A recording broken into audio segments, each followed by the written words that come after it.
Welcome to Dark Matters TV, where every story we tell is about the people behind the headlines, where grief is not a statistic and the echoes of one terrible night go on shaping lives for years after. For more deep dives into the human cost of violent crime and to support our research, please subscribe and ring the bell now, because stories like this matter and your support keeps them alive. If this video moves you, hit subscribe, share this investigation, and leave a comment below. Justice, memory, and truth thrive when people remember. This is a story that begins in two countries, in a small Irish town and in an American suburb. It begins with family dinners and sleepless nights, with the ordinary rhythms of childcare and work, with trust and love and the private strains that live inside every marriage. And it ends the way too many true crime stories do, with a chair pushed back from a table, a house bathed in floodlight, frantic 911 calls, and the long, unfixable ache that follows a death that will never make sense to everyone. Jason Corbett was from Limerick, Ireland, a man who lived a quietly competent life. He married young to a woman named Margaret Fitzpatrick. Everyone called her Mags. Together they had two children, a boy named Jack and a daughter, Sarah, and the house they kept was full of the ordinary clutter that makes a family a home: toys on the lawn, a bike propped against the garage, the smell of tea in the morning. After Mags collapsed suddenly at home in 2006, she died from a severe asthma attack, a wound that never properly healed, leaving Jason a young widower responsible for two small children and the daily, grinding work of keeping the household together. The loss and the day-to-day parenting weighed on him, and in the years that followed he would look for help, for support that might steady a family still raw from a sudden absence. When you tell someone the quiet parts of a life, you have to linger on them, because people are not built of headlines, they are built of meals and medicine cabinets and names whispered into the dark.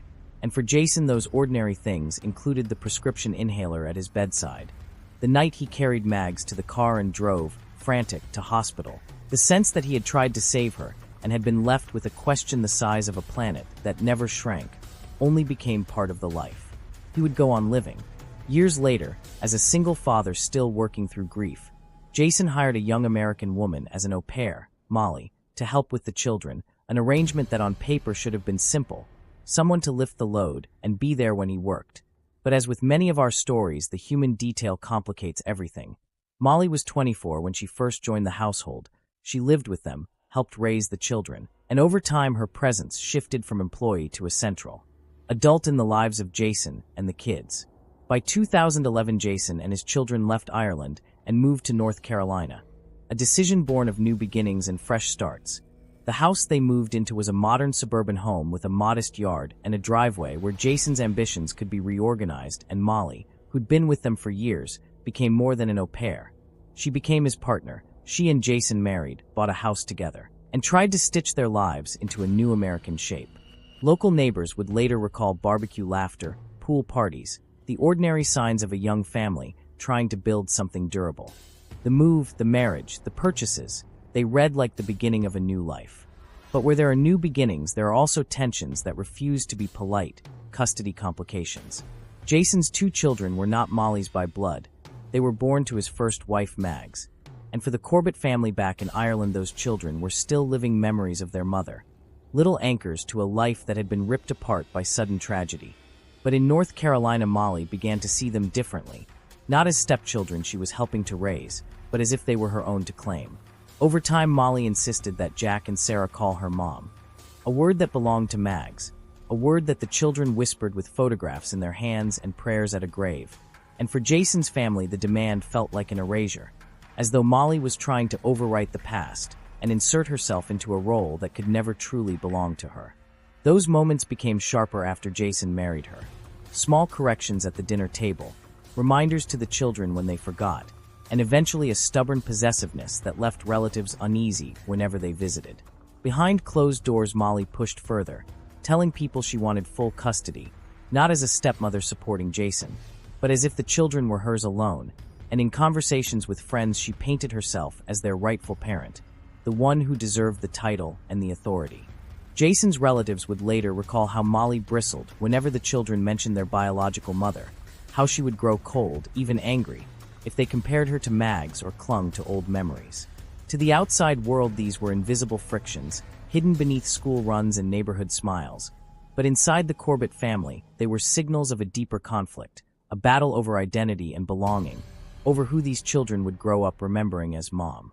It was not just parenting, it was possession, and the line between love and control began to blur in ways that would matter profoundly in the years to come. The children from Jason's first marriage were already tied to an Irish world and to memories of a mother who would never return, and as time passed there were small fractures that widened, disagreements about discipline, about who belonged where, and some who watched from the outside would say the relationship turned toxic. That allegations of controlling behavior and emotional pressure simmered beneath the surface, even as family dinners and school pickups continued. On August 2, 2015, everything changed. Emergency dispatchers were called into a warm, ordinary house in Walburg, North Carolina. A man lay critically injured with trauma to his head. The call came at 3 a.m., voices in the dark, and when officers arrived they found a scene both simple and terrifying. Jason unresponsive with severe head injuries that would prove fatal. And at the center of the chaos were his wife, Molly, and her father, Thomas Martens, who would tell a story of a domestic incident, a fight, an attempted strangulation, a desperate defense, a version that would become the cornerstone of their defense. Tom Martens would later say he awoke to a disturbance and ran to the master bedroom with a baseball bat. He described seeing his son-in-law and his daughter locked in a struggle. And in those interviews, he told police that he intervened to stop an assault, that in the scuffle Molly struck Jason with a paving stone and then Tom struck him with the bat, and that by the time the lights were on and the sirens arrived, Jason was dying on the carpet where the family had once shared quiet moments. A bedside lamp, a book, the ordinary items of domestic life now forever marked by violence. Molly, shortly after the event, paid for an industrial cleaning to remove the blood from the house, and she sought to cremate Jason quickly, actions that would later draw scrutiny from investigators and fuel suspicion among Jason's family, who were flown in from Ireland and who would report strange, chilling behavior in the days after the death. A few days after Jason's death, a legal hearing about custody of his two children would play out in public courts. At first, Molly tried to claim custody, but Jason's Irish family challenged that, arguing the children belonged with their blood relatives and needed protection from a woman they no longer trusted, and a father-in-law who had been present during the killing. The judge who reviewed the emergency custody decision described Molly as having displayed deranged entitlement in seeking custody and feared for the children's safety, later ruling to return the children to Ireland with their aunt, who would raise them away from the place their father was killed. In the months that followed, the local district attorney's office in North Carolina assembled what prosecutors would call a damning portrait of a planned and brutal assault. Detectives pieced together witness statements, phone records, and physical evidence, and the narrative that emerged to prosecutors was not of an impulsive act of self-defense, but of a tragic and deliberate beating, a plan that prosecutors argued began earlier and ended in a man's death on a bedroom floor. Jason's family said the Martens created a web of manipulations, claiming abuse to justify a violent assault that would end his life. For Molly and Tom Martens, the defense was stark and simple. Self-defense. They insisted that Jason had been violent toward Molly. They said he had a history of abuse, and when confronted with an argument that escalated in a dark bedroom, they were protecting themselves. The narrative they offered was one of fear and reaction rather than premeditated violence. And that version found traction in the minds of some who watched the trial and debated the meaning of what had happened behind closed doors. The truth, as the jury would eventually find, would be contested in the courtroom, but never fully agreed upon by everyone who loved Jason. When the case reached trial in 2017, the prosecution laid out a story of violence and motive. Evidence was presented about the blows struck to Jason's head with a heavy object and bat. Testimony described the efforts to clean the scene afterward, and the jury, after deliberating for less than a day, returned guilty verdicts of second-degree murder for both Molly and Tom Martens. And the judge imposed harsh sentences of 20 to 25 years behind bars, a judgment meant to account for the severity of taking another human life. It was a moment of vindication for Jason's family and a closure of sorts, but the legal story did not end there. The Martens' defense team appealed, raising multiple procedural and evidentiary arguments. The appellate process would turn on whether the trial had included proper instructions for the jury and whether evidence had been fairly admitted for the defense to answer. And in the slow, technical world of appeals, the certainty of a verdict was never as simple as it seemed on the day of sentencing. For Jason's family, Each procedural hearing felt like a reopening of a wound, and for the Martens it was a long fight to reverse convictions they claimed rested on a misunderstanding of the facts and the law. In 2020, the North Carolina Court of Appeals overturned the murder convictions. The decision hinged on significant legal errors at trial, including the way jurors were instructed and questions about whether certain evidence was properly considered. And the reversal sent the case back into a legal limbo where the prosecution and defense would reassess their options against the backdrop of a community still divided over what had transpired that summer night. Years later, the case would take another dramatic turn, as protracted appeals, continuing litigation, the expense and unpredictability of new trials, and the passage of time led to a plea agreement. Molly and Tom accepted reduced charges of voluntary manslaughter. They entered no contest pleas, and their legal penalties were reduced. In June 2024, both were released after having served a portion of their sentences, a decision that left Jason's family reeling and a portion of the public outraged, while others felt the plea removed the risk of more contested and painful trials. The legal arc from conviction to appeal to plea deal would leave raw divisions intact, with both grief and legal questions unresolved in the court of public opinion. One of the most painful and complex threads in this story is the question of Jason's first wife, Mags Fitzpatrick, who died in 2006 at a young age from an asthma attack. The circumstances of her death and what followed colored everything that happened afterward. Jason always insisted that Mags's death had been a tragic medical emergency, and he worked to care for his children alone. But years later, some would raise doubts and conspiracy in whispers, rumors that are common around sudden deaths. And in the courtroom and behind closed doors, Mags's death would be dragged back into the light as a point of bitter contention between the Corbetts and the Martens. Jason's family and Mags's relatives have consistently insisted that she died of natural causes, and that Jason had done everything he could to save her. This is the part of the story where you must hold two truths at once. Grief makes families search for explanations, and searching for those explanations in the faces of strangers can produce suspicion where none existed. And while public conversation touched on whether the earlier death should have been investigated anew, formal investigations into Mags's death have not resulted in charges against Jason, and the Corbett family's insistence that Mags died of a severe asthma attack is an essential piece of the record.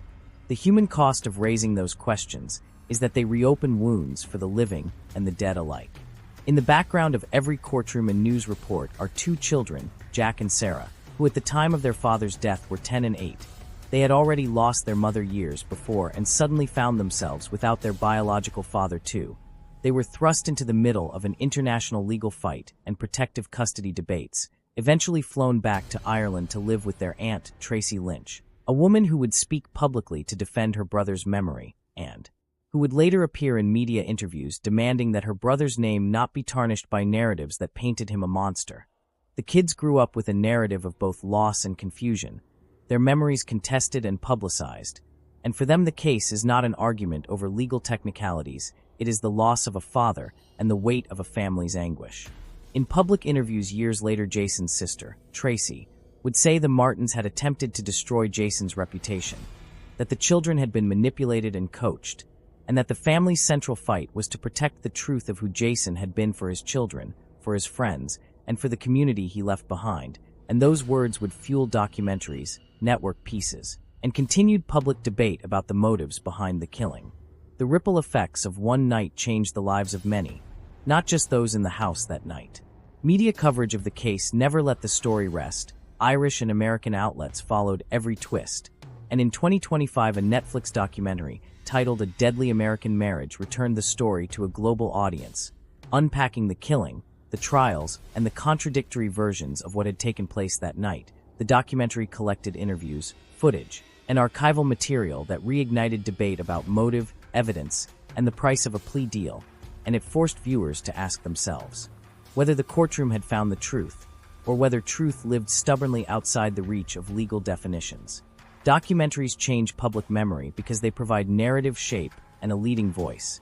And when filmmakers choose how to tell a story, they decide which versions of events to highlight and which to leave in the dark. So when you watch any film about a crime, be mindful that film is interpretation and not the same as a verdict. Watch it for the human details and follow the primary documents if you want answers. Because for many families, the biggest fear is not that the public forgets the facts, but that they remember only half of them. Netflix. In interviews since the case, Jason's family has asked for one simple thing. Remember him as a person, not as a headline, not as a label, not as a character in a true crime drama. They want his Irish children to know who their father was, the man who took them to school, who tried to make tea in the morning, who loved the small things and held family together after tragedy. These are ordinary, human facts that always seem lost in the legal language of trials. And when the cameras go away, the living still have grief, and the dead still have faces that deserve more than speculation. There are legal lessons here about appeals and the nature of trial error that should be of interest to anyone who watches court cases.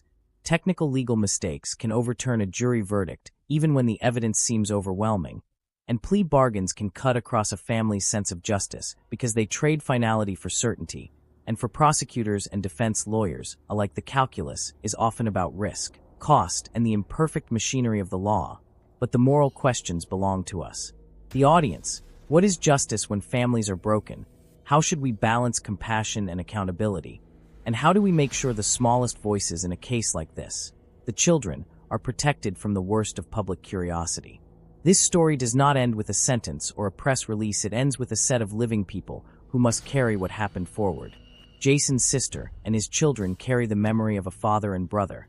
Molly and Tom bear the memory of a night that put them in prison and then released them into a world that never fully forgave or understood.